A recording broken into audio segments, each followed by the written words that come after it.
What makes us truly happy and alive? For a time, I thought obtaining wealth and fame would make me the happiest person alive. But the more I read about happiness, the more I realized how wrong I was. Take for example the mega superstar Justin Bieber, who recently revealed that he was lonely and depressed, despite the fact that he accomplished a lot at a young age. Wealth, fame, success, he had it all. The only missing component is happiness.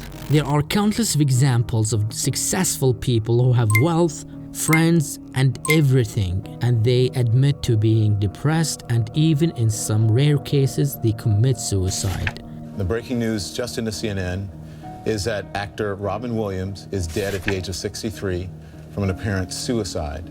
This poses an important question about the nature of happiness itself. What makes us truly happy and alive? On the one hand, there are people who have had to learn to live in extremely difficult situations, like Nick Vujicic, who has no arms and no legs. I've realized in life, even the worst parts of my life can be turned into good, and even more special.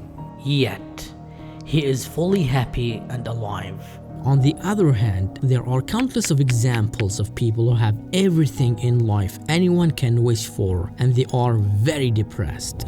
I'd wake up and I think, why did I wake up this morning? This is coming from a man who had everything: money, fame, glory, titles, a wife, a family, kids, everything. What is the problem here? Do we have to abandon our goals and live a simple life to be happy? Or is it better to chase success at the cost of our happiness? Do we really have to sacrifice one over the other, or can we have both? Luckily, there is a way to be successful and happy, and that's the aim of this video. The aim of this video is to provide you a better framework of life that if you apply it, you will live your happiest life while you will be able to master the science of success. If this interests you, then sit down, relax, and join me on a journey of cracking the code of happiness. Whatever happens, happens. I'll be okay. I'll be fine.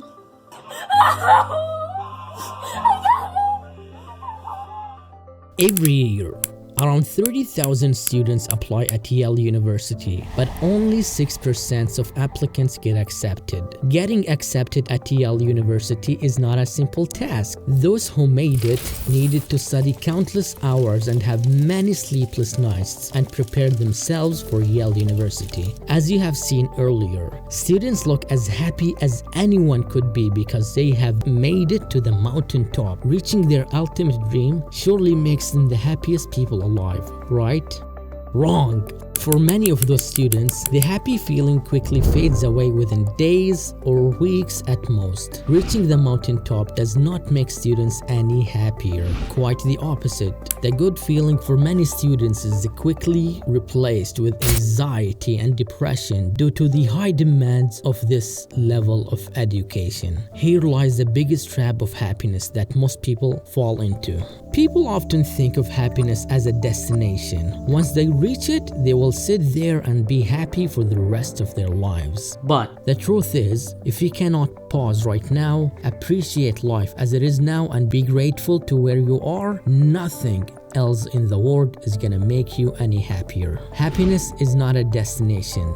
It is a state of mind that comes when you believe that your life matters. Does that mean we should not pursue our desires? Not at all. But it is important to understand the difference between pleasure and enjoyment. Pleasure is a temporary good feeling you get by eating your favorite food, driving an expensive car, or playing video games. Seeking pleasure is not a bad thing. We all need to have a pleasure in life, but pleasure is a temporary feeling and won't make you happy. Enjoyment is when you make progress in life. When you feel like your life has a meaning to it, it is what makes you happy. Now probably you are asking yourself, if seeking what I want is not gonna make me any happier, then how do I pursue happiness? I'm glad you ask. Let's learn the first pillar of happiness in the next section by building your happy muscles. When you were a child, you learned how to open a door by moving the door handle in a certain way.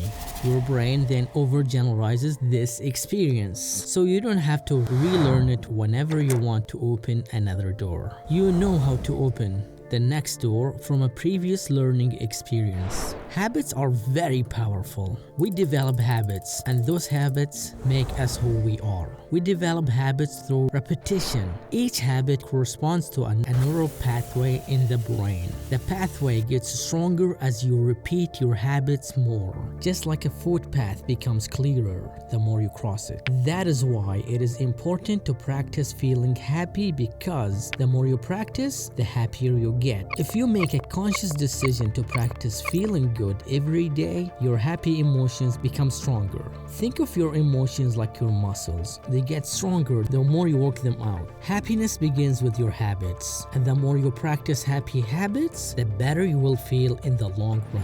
When you practice positive habits like gratitude, mindfulness, appreciation, and journaling positive experiences, you practice being happier. Now, let's learn the 3 magical habits of happiness.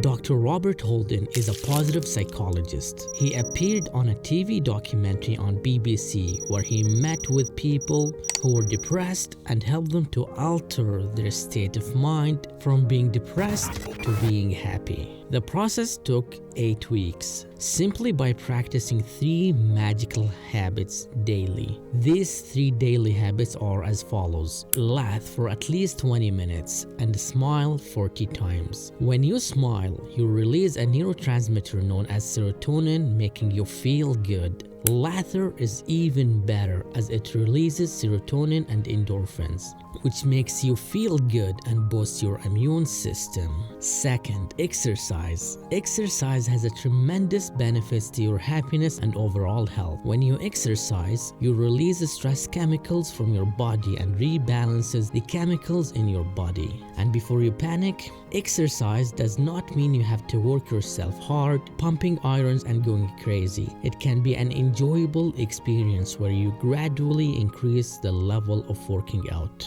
Last habit, the happiness dots.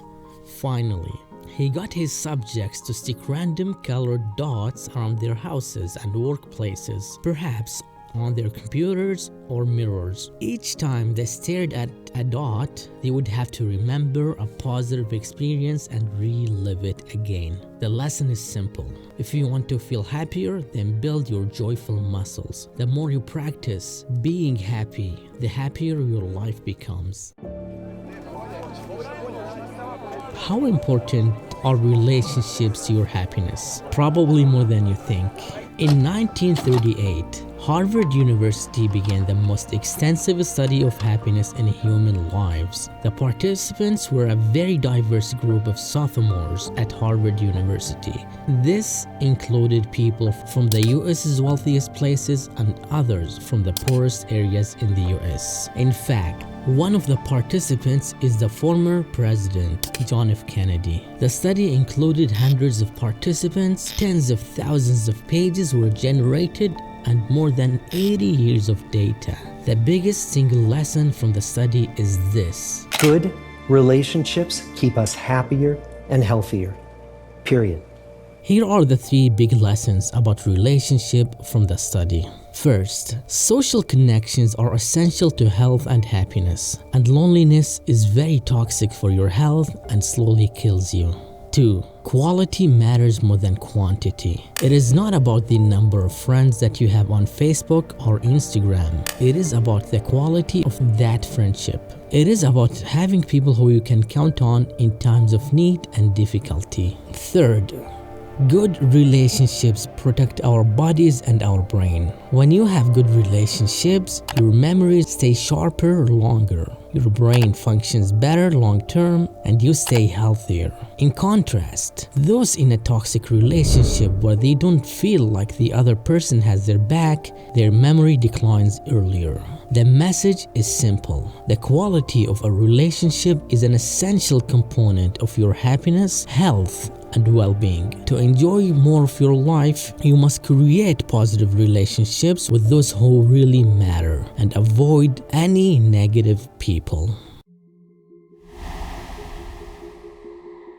Satisfaction comes from your life's purpose. Your purpose is a compass that guides you and gives you direction in life. Imagine if you want to go on a trip during a holiday. Would you simply choose to fly randomly, hoping that you'll land anywhere? Of course not. You have a destination and a plan in mind. The same thing goes in life. If you don't know where you are going, you will end up in a place called no man's land. Just like Jim Rohn once said, See, 10 years from now, you will surely arrive. The question is, where? your purpose makes your life fun and meaningful. It brings passion. It is what keeps you awake late at night and wake you up soon in the morning. Your work is going to fill a large part of your life, and the only way to be truly satisfied is to do what you believe is great work. And the only way to do great work is to love what you do. Keep looking. Don't settle.